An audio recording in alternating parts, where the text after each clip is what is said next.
যে বা যারা চেষ্টা করেছিলেন এই মাঠটা দখল করে প্রমোটিং করতে, অনুরোধ করব হাত জোড় করে মাঠটা সাজিয়ে দিন বাচ্চাদের জন্য, না হলে কিন্তু আইনি পদক্ষেপ না হবে। খেলাধুলোই হবে, এখানে কোনো প্রমোটিং হবে না।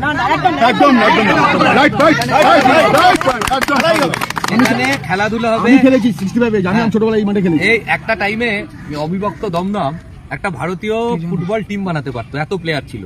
মোহনবাগান, ইস্ট বেঙ্গল, মোহামেডানে খেলতো। একটা প্লেয়ার এখন উঠে আসে না, কি করে উঠবে?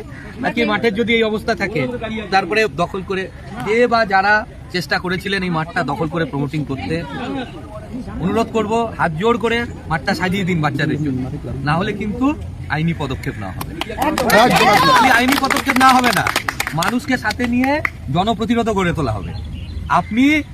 আপনাকেই বলছি, মানুষ আপনাকে আশীর্বাদ করবে, মাঠটা সাজিয়ে দেবেন, এখানে বাচ্চাদের খেলার পরিবেশ ফিরিয়ে দেবেন, এবং না হলে আমি করে দেবো, কোনো অসুবিধা নেই। কিন্তু এই মাঠে কোনো প্রমোটিং হবে না।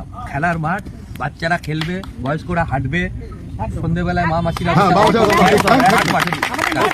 মাঠ নেই, আমাদের এখানে কোনো মাঠ নেই।